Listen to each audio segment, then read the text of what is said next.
Herkese merhaba arkadaşlar. Kanalıma hoş geldiniz.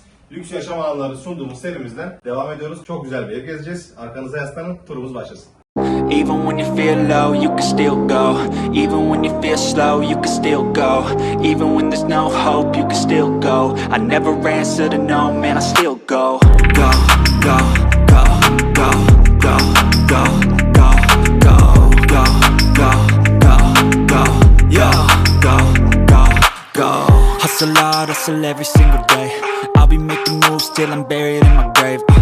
To the system, I don't wanna be a slave. I've been doing shit my way, or the highway, and in the driveway. Bahçemizden tanıtıma devam edeceğiz. Aslında sizlere bugün sunduğumuz ev çok özel bir ev. Çok özel dekore edilmiş, güzel bir mimariye sahip bir ev.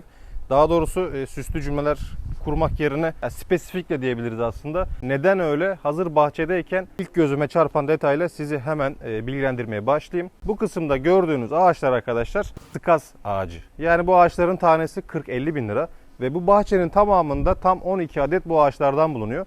Aşağı yukarı 500 bin ve 600 bin civarı sadece göze hitap edebilecek ağaç zevki için kullanılmış. Evin tamamı, iç detayları, kullanılan malzemeler aslında biz buraya evladiyelik yaşam alanı diyebiliriz. Doğru kelime bu olur eminim.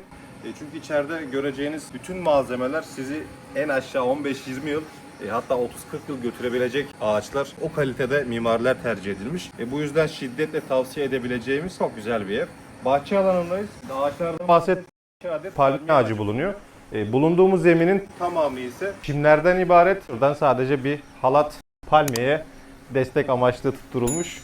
Kendini çok fazla eğmesin, dik durabilsin diye hayatta. Sizleri de bu hayatta dik tutabilecek destekleriniz umarım vardır. Tanıtıma devam edelim. Güzel bir villa tanıtacağız, evet. Konum olarak Didim'in Hisar Mahallesi'ndeyiz. Aslında burası konum olarak herhangi bir dağın herhangi bir başı da olabilir.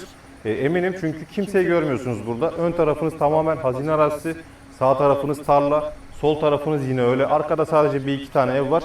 Bir de karşıda bir tane ev var. Onun harici tamamen size özel bir bölge. Burada rahatlıkla yaşam sürebilirsiniz, tatil yapabilirsiniz. Aslında içini görünce şöyle bir detay da var. Yani kışlık ev, yazlık ev, içerisinde ambiyansı kışlık ev. Bahçeye geliyorsunuz, havuzu, yeşilliği, bahçesi, kamelya alanı. Bunların da hepsi tabii ki yazlık havası veriyor. Bu yüzden keyifle yaşayacağınız bir ev. Havuz alanı villamızın köşe konumuna yerleştirilmiş. Bunun sebebi şu olur diye düşünüyorum. Ev sahibine sormadım. Ev sahibi demişken Kubilay Bey'e de bize nazik davetleri için teşekkür edelim. Bize bu tanıtım fırsatını verdiği için. Ev 620 metrekare arsaya sahip. Arsanın ön tarafı biraz çap geldiği için şu kısım gördüğünüz gibi üçgen geliyor. Ölü alan kalmasın diye bu alanın tamamını havuz alanı olarak da değerlendirilmiş. Güneşlenme alanı olarak sadece şu köşe bölümler var. Aslında çimlere bile havluyu atıp burada güneşlenme imkanına sahipsiniz. Çok güzel bir alan burada mevcut. Havuzun kenarlarına da normal standart seramiklerden ziyade granit tercih edilmiş. Kaymaz granitler tabii ki her zaman havuz kenarlarında olması gereken diyoruz. Çünkü havuzdan ıslak kaymayın diye. Burada kamerayı alanı size göstereyim.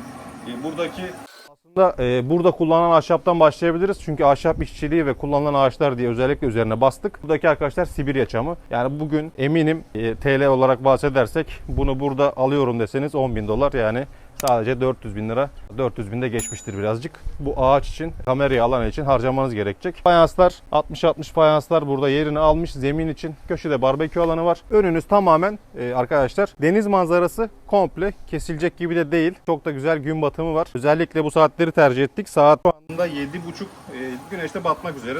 Tahminen bir 15-20 dakikası var. Çok güzel gün batımını burada izleyebilirsiniz. Evin şu kısmı arkadaşlar yaya girişi. Şimdi burada bahçeyi civarı falan gösterdik ama ya otopark nerede, aracımızı nereye park edeceğiz demeyin. Arka tarafta otopark girişi de var. Drone görüntülerinden bunları görmüş olacaksınız. Aracınızı park edebileceğiniz zeminde, burası triplex. Zeminde araç park alanı ayrı arkadaşlar. Bahçe alanı şu sol kısımdan devam ediyor.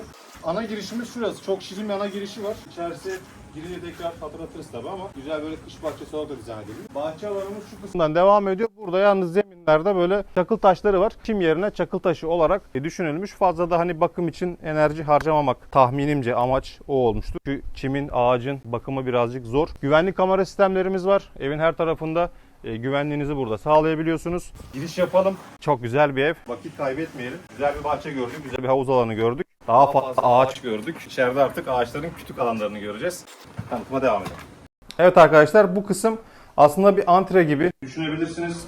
kış bahçesi olarak düşünebilirsiniz. Ya da sadece oyun bölümü olarak dizayn ederseniz bu kısmı o amaçla düşünebilirsiniz. Sadece dinlenme bölümü olarak düşünebilirsiniz. Ya da ayakkabılık, depo alanı, aklınıza gelebilecek her türlü ihtiyaç alanı için burada ayrılmış ortalama 20-25 metrekare bir bölüm var. Ben kış bahçesi olarak düşündüm. Çok güzel bir deniz manzarası var çünkü bunu söylemeyip de bitiremeyeceğim büyük ihtimalle. Hem yeşil hem deniz, güzel bir manzara var.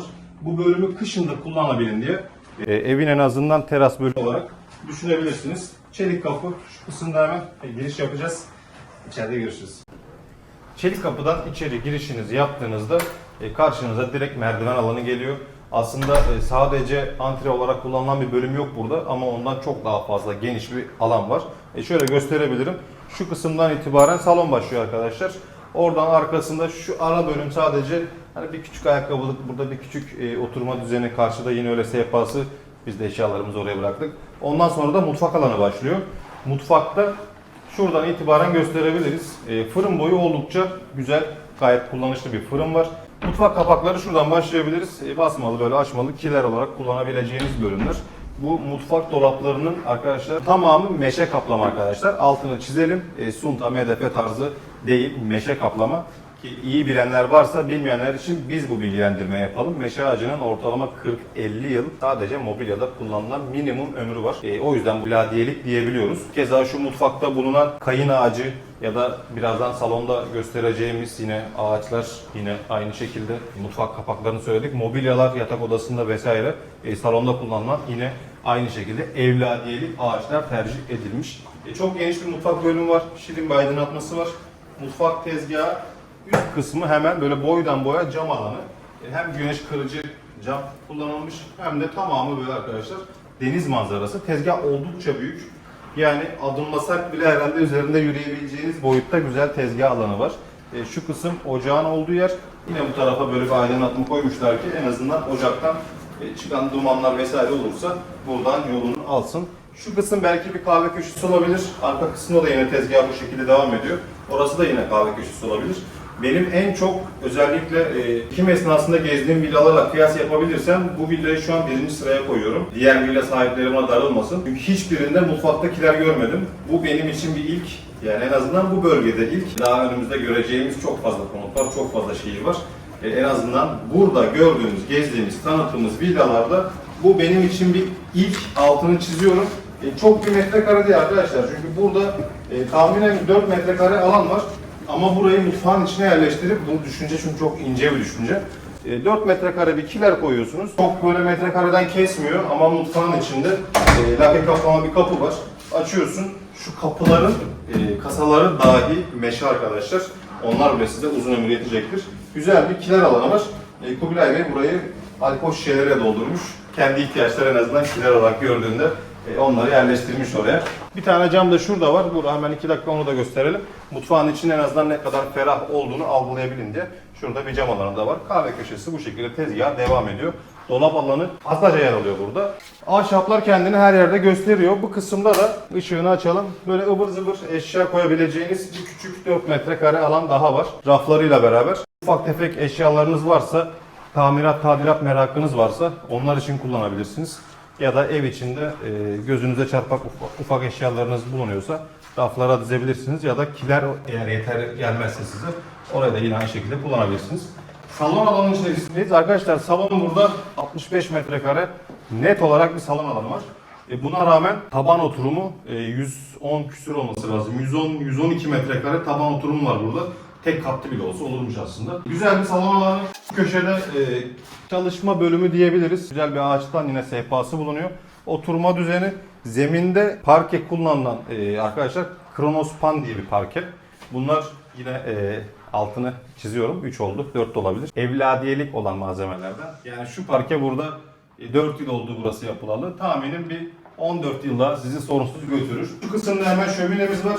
Şöminede menfez sistemi var. Yine buna yukarı çıkınca bakacağız. Menfezi hangi odaya vermişler, sıcaklık hangi odaya gidiyor. Televizyon ünitesi burada aslında böyle daha modern dizayndansa daha nostaljik yapılar var. Yani mesela cevizden yapılan televizyon ünitesi sehpası. Bu da eminim sizi bir 40-50 sene götürecektir. Çok güzel. Şuradaki kolon taş giydirme yapılmış arkadaşlar. Doğal taş giydirme. Şu masaya özellikle parmak basmak istiyorum. İrokko ağacı. tek parça kütük. Yani tahminimce, iyi bilmiyorum. Bilen varsa yorumlara yazsın. Bildiğim kadarıyla şu tek parça kütük masanın şu anda satış fiyatı 100 bin liranın altında değildir. İddia ediyorum. Çok kaliteli bir masa. Yan tarafında bir küçük sehpası var. Ağaçlar burada devam etmiş. Bunlar yapay değil, doğal ağaçlar arkadaşlar. Giriş katta, yani salon ve mutfak alanının olduğu bölümde bir adet ortak banyomuz var. Üst katta tabii ebeveyn banyoları, odaları vesairesi bulunuyor ama burada da ortak kullanılabilecek bir banyo alanı bulunuyor. Yarım banyo arkadaşlar. Lavabo ve ıslak hacim bölümü. Yani duş alanı burada yok. Olsaydı daha iyi olurmuş aslında ama buraya düşünmemişler. Alt katta var. Şunu görmüşken hemen değineyim. Arkadaşlar bu petek ama çelikten, yani alüminyum vesaire değil. O yüzden altını çizmek istedim. Evin içinde kullanılan her malzeme birinci sınıf kaliteyle tercih edilmiş. Şu merdiven korkulukları dahi demirden, onlar bile alüminyum tercih edilmemiş. Kaliteye burada özen verilmiş. Alt kat salondan burası açık. Aslında bu Amerikan tarzı konut yapımlarına çok rastlayabildiğimiz, görebildiğimiz yapılardan. Bizlerde pek fazla olmaz. Açık olması bence çok hoş bir durum. Buradan direkt açık bir şekilde aşağı inebiliyorsunuz. Yani kapı vesaire yok, burası boğulmamış. Aşağıda ne var? Aşağıda çamaşır odası var. Hobi alanları var. Özel kullanılacak bölümler var. Çamaşır odası var. Daha doğrusu bahçede söylediğimiz araç otoparkının giriş yaptığı bölüm de bulunuyor. Oranda ayrı bir çelik kapı girişi var. Bir küçük hemen oraya da göz atalım. Üst kattan devam edelim. Alt katımıza iniyoruz. Şuraya yine bir petek düşünülmüş. Arkadaşlar burası çamaşır bölümü. Çamaşır makinesi kurutması. Merdiven altı en azından bu amaçla kullanılabilir. Burada yerden ısıtma var. Isı pompası yine yerini almış ya da peteklere ısı vereceğiniz bölüm, burada da petek var. Kışın da en azından biz alt kata indik, çok soğuk olacak vesaire diye düşünmeyin. Petekler bu ısıyı sağlayabiliyor. Çelik kapı burada. Arka taraftan hemen otoparka aracınızı park edebiliyorsunuz. Bu kısımda burayı çok kısa göstereceğim. Fazla kalmayacağım burada. Amacına uygun yapılmamış, daha doğrusu yapılmak istenilmemiş. Çok geniş bir alan var. Sinema odası, hamam ve sauna olarak dizayn edilmiş. Ancak ev sahibi bunu yapmamış. Kendisinin hobileri olduğu için özel eşyalarını buraya doldurmuş. Oyma işçiliği vesaire ilgi alanları var. Onlarla uğraşıyor. Ama siz isterseniz tabii alıp bunu yerine getirebilirsiniz. Şimdi üst kata çıkalım. Üst katımıza geldik. Merdiven basamakları, şuradaki korkuluklar vesaire hepsi kayın ağacı. Merdivenlerden çıkıyoruz. Hemen sağ tarafta böyle hobi odası olarak dizayn edilmiş, çalışma odası olarak kullanılabilir. Belki çift bir yatak koyup misafir odası olarak kullanabilirsiniz. Burada bir hobi odamız var. Şu raflar dahi arkadaşlar ceviz. Ceviz ağacı çok kıymetli bir ağaç. Buradan devam edelim. Şurada bir tane ortak banyo var. Duş bölümü. Şöyle döner kapı gibi. Böyle bir duş kapısı, duş başlığı yapılmış. Şu kısımda oturma bölümü dizayn edilmiş. Üst tarafında şampuanlar için niş bir alan var. Lavabo kısmı bulunuyor. Ortak banyo için gayet ideal bir alan arkadaşlar. Burası da çift kişilik yatak odası. Çift kişilik yatağı. Başlarında şöyle şirin iki tane apliği var. Elbise dolapları var. Şurada sehpa ya da sandalye olarak kullanabileceğiniz yine yan tarafta bölümleri de bulunuyor. Şu kısmı da gösterelim çünkü burası da yine değerli alanlardan bir tanesi. Çok güzel geniş bir teras alanı var. Tahminim 30 metrekare rahat kullanım alanlı bir teras alanı arkadaşlar burası. Üst tarafındaki pergolesi Sibirya çam ağacından yapılmış bir ahşap işçiliği. Çok değerli bir işçilik. Güzel bir manzarası var. Gün batımı da yaklaşmak üzere. Merceğe de belki yansıyordur. Birazdan onun da görüntülerini alıp sizinle paylaşacağız. Bu teras alanı bu odaya özel bir alan. Zeminde çok güzel bir kilimi de bulunuyor. Hatta şu koridorda bir tane var. Parke yine aşağıda bahsettiğim gibi Kronospan marka parkeden. Son olarak bir yatak odamız kaldı. Burası arkadaşlar ebeveyn yatak odası. İçinde girdiğinizde böyle birazcık nostaljik duygu yaşayabilirsiniz. Ama ona rağmen modern dokunuşları da bulunuyor. Geniş bir metrekareye sahip yatak odası. Komodinlerine kadar, şimdi bunlar kaba geliyor olabilir size ama eskinin sağlam komodinleri bunlar. Sadece yatak başlığı birazcık modern kalmış diyebiliriz. Ama içeride söylediğim gibi böyle dağ evi havası da size yansıtıyor. Ama yazlık bir yerdeyiz. Denizi olan bir yerdeyiz. Giyinme bölümü buna rağmen düşünmüşler arkadaşlar. Giyinme bölümü sağlı sollu böyle raflar halinde. Burada çok fazla kalmayalım çünkü özel eşyalar da bulunuyor. Sadece banyoya çok kısa giriş yapabiliriz. Burada hem bir duş bölümü hem şu kısımda köşede bir küvet alanı bulunuyor. Yani iki taraflı da kullanma imkanına sahipsiniz. Isı pompası buralara kadar gelmiş. Isınmayı kolaylıkla sağlayabilirsiniz arkadaşlar. Çok keyifli bir ev. Buranın da bir adet balkonu var. Sadece buraya özel otomatik panjur sistemi. Şuradaki kumandadan açıp kapama işlemlerini gerçekleştirebiliyorsunuz.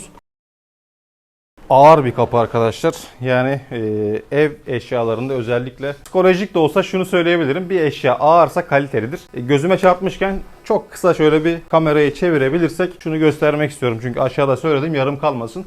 Menfez sistemi ebeveyn odasına gelmiş arkadaşlar. Aşağıdan şömine yandığı zaman onu mutfağı ısıtacak hem de bu yatak odasını ısıtacak. Eğer çift kişilik bir aileyseniz aşağıda şömine keyfi yapıp yatmaya hazırlık olarak yatak odanızda ısıtabilirsiniz.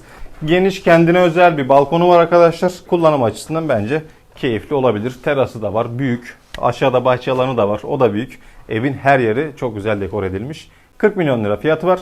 Bir sonraki videomuz farklı bir yerde, farklı bir yaşam alanı, farklı bir konutta olacak. Bizleri takip etmeyi unutmayın. Kendinize iyi bakın. Bir sonraki videoda görüşmek üzere. Hoşçakalın. Even when you feel low, you can still go.